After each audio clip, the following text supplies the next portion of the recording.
Imagine this. You open your eyes to another morning, and before your feet touch the floor, you already know. You know exactly what needs to be done. The conversation you've been avoiding. The habit you promised yourself you'd start. The dream you keep postponing until conditions are perfect. The knowledge sits in your mind like a stone, heavy, undeniable, absolute. You can see the path forward with crystalline clarity. You can visualize yourself taking action. Feel the relief that would come from finally doing what you know is right. And yet, as the day unfolds, you watch yourself drift in the opposite direction. Not violently, not dramatically, but with a kind of hypnotic inevitability, as if some invisible current beneath your conscious awareness is steering you away from your own intentions. By evening, you're left with that familiar hollowness, the gap between who you know you could be and who you actually were today. You tell yourself it's a matter of discipline, motivation, or willpower. Tomorrow will be different. Tomorrow, you'll be stronger. But tomorrow arrives, and the pattern repeats. The knowledge remains. The clarity persists. Only the action never comes. Today, we'll explore one of the deepest truths Carl Jung ever revealed, a warning about the forces within us that quietly shape our behavior, even when we believe we're in control. This message is not just psychology. It's a mirror that reflects the hidden dimensions of our own mind. And by the end of this video, you will see why your greatest battle is not with the world outside, but with the unseen world within you. Stay until the end, because the final revelation is the most important one, the one that can change how you see yourself forever. Before we begin, take a moment to subscribe to the channel, leave a like, and share this video with someone who might need to hear this message. Comment below what you think stops you from doing what you know you should, because today, we'll go deep into that mystery together. What is this strange paralysis that afflicts the human condition? Why do we possess the map but refuse to follow it? Why does awareness fail to translate into movement? Understanding fail to become embodiment? This isn't a question of ignorance. This is something far more disturbing, a civil war inside consciousness itself, where one part of you sees the truth while another part systematically sabotages it. Consider the terrifying possibility that you are not one unified being making choices, but a fractured collection of forces, many of which operate entirely beneath the threshold of your awareness. Consider that when you promise yourself you'll change, you're only speaking for a fraction of yourself, the conscious, rational fragment that genuinely believes it's in control. Meanwhile, vast territories of your psyche remain unmapped, unconvinced, and utterly indifferent to your conscious intentions. Carl Jung spent his life excavating these hidden territories, and what he discovered should unsettle anyone who believes they are the master of their own mind. He found that beneath our daylight consciousness lies an entire underworld of drives, complexes, repressed memories, and disowned aspects of self. He found that we are governed far more by what we refuse to see than by what we claim to understand. And most crucially, he found that this unconscious realm doesn't simply exist passively in the background. It actively shapes our choices, particularly the ones we cannot understand or explain. This is why you know what you should do but don't do it. Not because you're weak, not because you lack information, but because knowledge alone is powerless against the gravitational pull of the unconscious. You may consciously decide to change, but if that decision contradicts something deeper, a wound you haven't healed, a fear you haven't faced, an identity you're not ready to surrender, then no amount of willpower will save you. The unconscious will win. It always does. Not through dramatic rebellion, but through subtle erosion, procrastination, distraction, rationalization, forgetting. You become a mystery to yourself. You watch your own behavior as if observing a stranger, wondering why this person who knows better keeps making the same choices, falling into the same traps, breaking the same promises. The answer Jung would give is devastating in its simplicity. You are not who you think you are. The you that knows what should be done is only a small, surface-level aspect of a much larger, darker, more complex totality. And until you meet that totality, until you descend into the depths of your own psyche and confront what lives there, you will remain at war with yourself. This is the great question that haunts every moment of your life, whether you acknowledge it or not. Who is really in control? When you make a choice, who is choosing? When you resist what you know is right, what force is resisting? And perhaps most unsettling of all, what would happen if you actually looked directly at that force? If you stopped running from it and instead turned to face it? The answer to these questions will not comfort you, but it might finally set you free.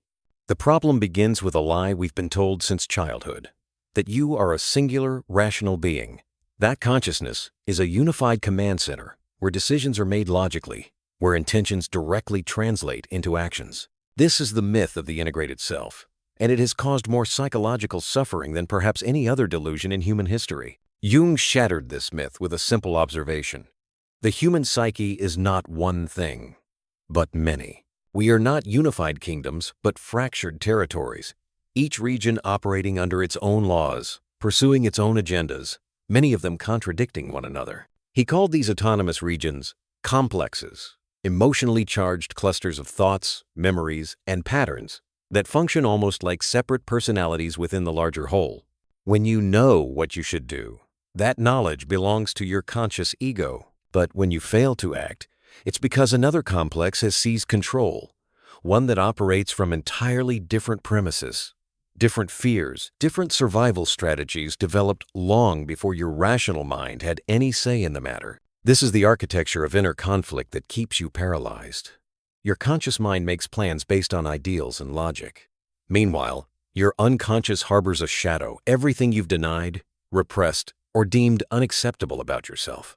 This shadow doesn't disappear simply because you've refused to acknowledge it. Instead, it grows stronger in the darkness, exerting influence through indirect channels, sudden impulses you can't explain, sabotaging behaviors that seem to arise from nowhere, emotional reactions that feel disproportionate to the situation. Nietzsche understood this when he wrote that we are unknown to ourselves, we men of knowledge. We spend our lives constructing elaborate theories about who we are, what we want, what we value, all while remaining strangers to the actual forces driving our behavior. We are, in his words, like people who mistake the inscription on a monument for the monument itself, confusing the surface narrative for the depths beneath. The shadow operates according to a logic your conscious mind cannot access. Perhaps in childhood, you learned that expressing anger led to abandonment, so you buried that emotion deep. Now, decades later, you find yourself unable to set boundaries, unable to protect your own interests, mysteriously drawn to relationships where you're exploited. You know you should stand up for yourself, but the shadow whispers a more primal truth. Safety lies in submission, and the shadow, forged in the crucible of your earliest survival needs, will always override your later, rational understanding. Schopenhauer called this the will, a blind, irrational force that precedes and shapes all conscious thought. We like to believe we think and then act, but the truth is far more unsettling. We act and then construct rational explanations afterward. The will moves us like puppets, and consciousness is merely the narrator trying to make sense of movements it did not choose. This is why you can know intellectually what you should do, yet find yourself doing the opposite. Knowledge lives in consciousness, but power resides in the will, in the unconscious, in the accumulated weight of every unprocessed experience that still lives inside you. Jung's warning becomes clearer now. You cannot change what you have not made conscious. Every pattern you refuse to examine, every emotion you dismiss as irrelevant, every part of yourself you disown, these become autonomous forces that act through you without your permission. The gap between knowing and doing is not a failure of willpower. It's the symptom of a fragmented psyche at war with itself, where different parts pursue contradictory aims, and the loudest voice is rarely the wisest one. But here's where the situation becomes truly dangerous. This inner fragmentation doesn't remain a private psychological matter.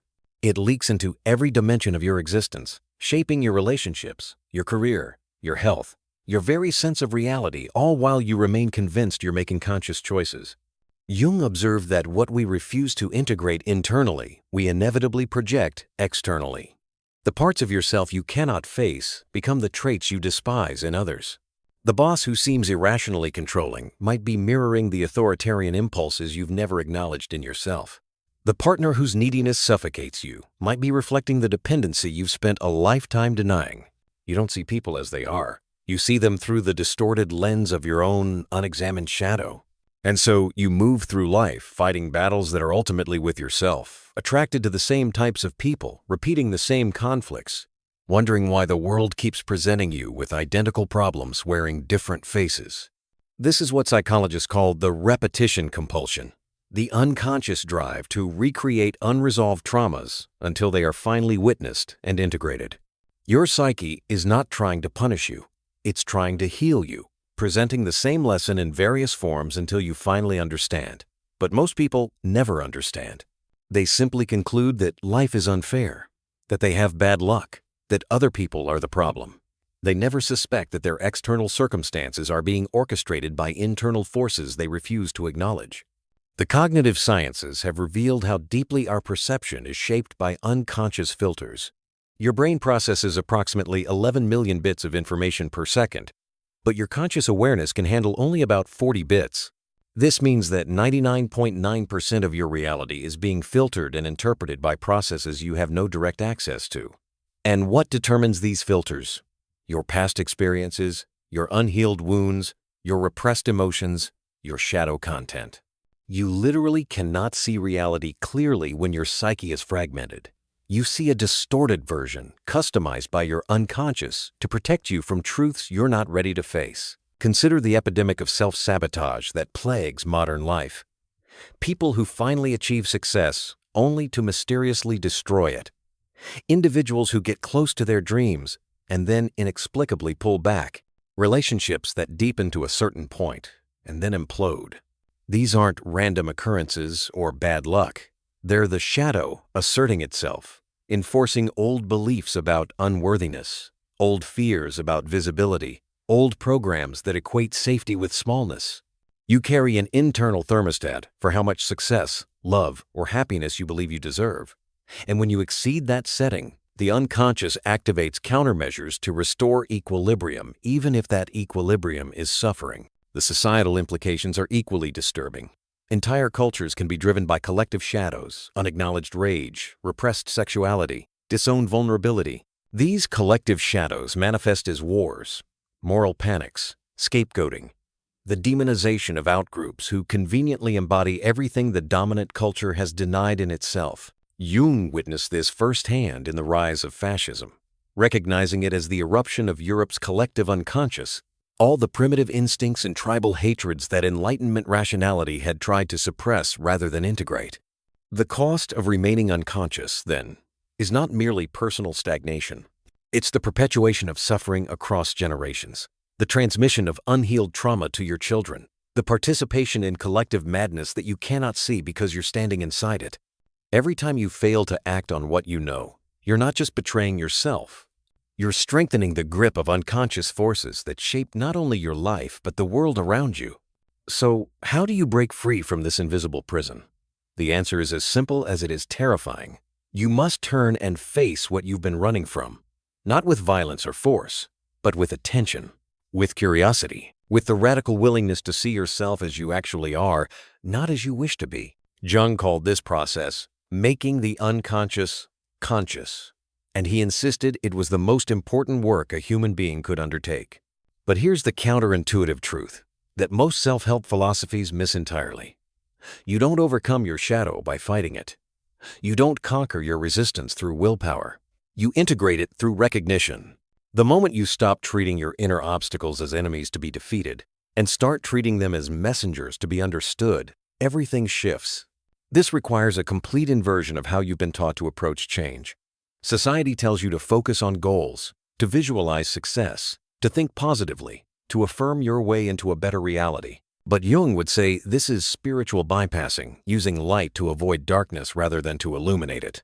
True transformation doesn't begin with imagining who you want to become. It begins with unflinching examination of who you actually are right now, including the parts you despise. Start with your resistance itself. The next time you know what you should do but find yourself paralyzed, don't immediately jump to judgment or force yourself into action. Instead, pause. Get curious.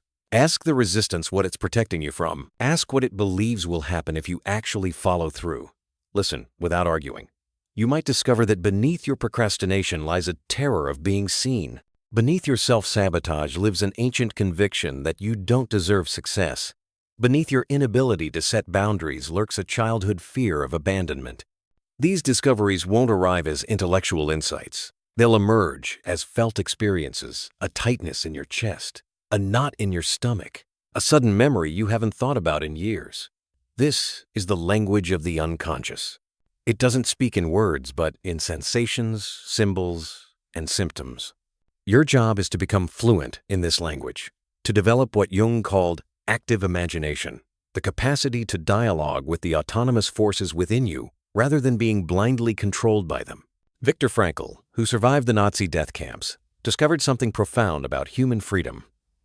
Between stimulus and response lies a space, and in that space is your power to choose. But that space only exists if you're conscious. If you're operating on autopilot, driven by unconscious programs, there is no space stimulus and response collapse into one automatic reaction.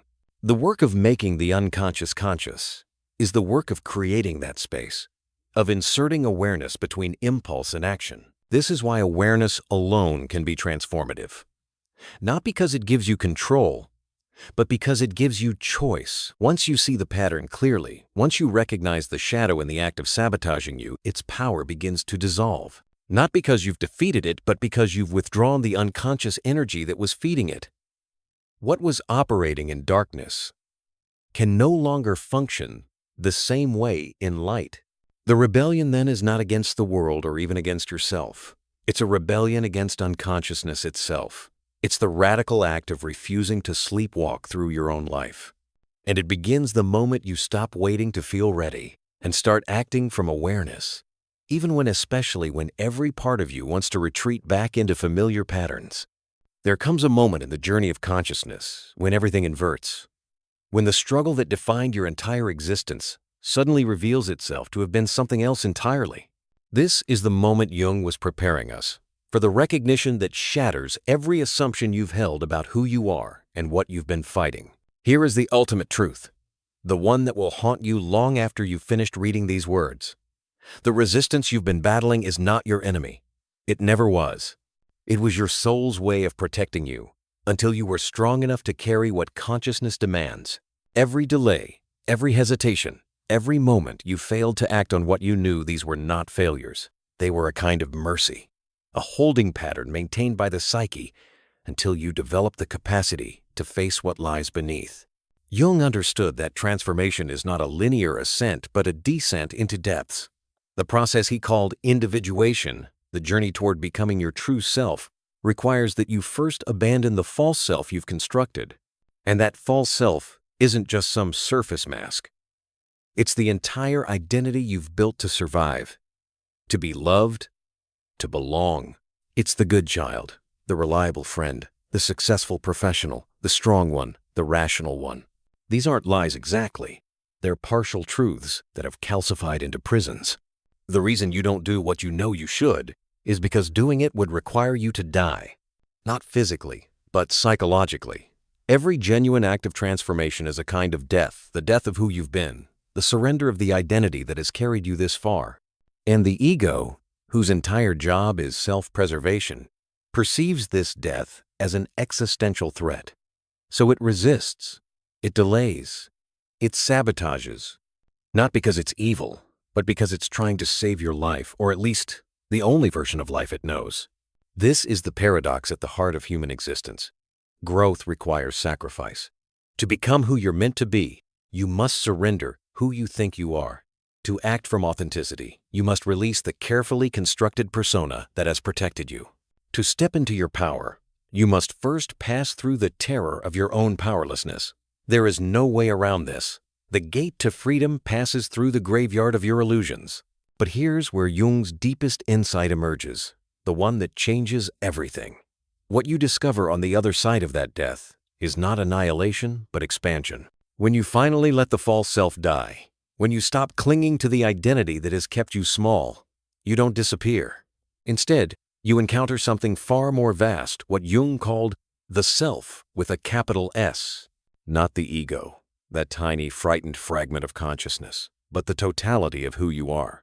The self that includes both light and shadow, both strength and vulnerability, both knowing and unknowing. From this place, The great question that haunted you, why do I know what I should do but still don't do it, dissolves entirely. Because you realize there was never truly a you that knew separate from a you that resisted. There was only fragmentation pretending to be conflict, disowned parts of yourself fighting for recognition, the soul trying to communicate through the only language available, symptoms, resistance, and the stubborn refusal to move forward until you finally turned around to look at what you've been leaving behind. The knowing and the doing become one when you become whole. Not perfect. Wholeness has nothing to do with perfection, but integrated. When the conscious and unconscious are no longer at war. When the ego stops trying to control everything and instead learns to listen to the deeper intelligence of the psyche, action flows naturally. You stop forcing yourself to do what you should because you're finally acting from alignment with what you actually are. This is what Jung meant when he said, "I would rather be whole than good." Goodness, that comes from repression, from denial of your shadow, from the desperate need to maintain a respectable image. This is not virtue. It's violence against yourself. True goodness, true strength, true wisdom can only emerge from wholeness, from the integration of everything you've been, including the parts you wish you weren't. So perhaps all this time, your resistance wasn't stopping you from living your life. Perhaps it was stopping you from living the wrong life, the life that someone else's expectations, someone else's definition of success, someone else's version of who you should be demanded of you. Perhaps every moment you failed to act was actually your soul refusing to participate in its own betrayal. And now, standing at this precipice of recognition, you face a choice that no one can make for you. You can continue the war, continue trying to force the resistant parts of yourself into submission, continue believing that enough willpower will finally make you into the person you think you should be. Or you can lay down arms. You can stop fighting yourself and start listening. You can accept that the journey is not about becoming someone new, but about remembering who you've always been beneath the layers of conditioning, trauma, and fear. Jung's warning, then, is also an invitation. He's telling you that remaining unconscious is a choice, one that will cost you everything that matters. But consciousness, real consciousness, the kind that includes your darkness as well as your light, is available to you right now. Not someday when you're finally fixed or healed or ready. Right now, in this moment. In the gap between reading these words and whatever comes next, what will you do with that gap? Will you fill it with the familiar patterns of avoidance and distraction? Or will you pause, just for a breath, and ask yourself, what am I afraid to see? What part of me am I still refusing to meet? What truth have I been running from that, if I finally turn to face it, might set me free? The answer is already within you. It has always been within you. You don't need more knowledge, more techniques, more strategies. You need the courage to finally look. And in that looking, in that simple act of witnessing yourself fully, the great divide between knowing and doing begins to close. Not through force, but through integration. Not through triumph, but through acceptance. Not through becoming someone else, but through finally, radically, courageously becoming yourself.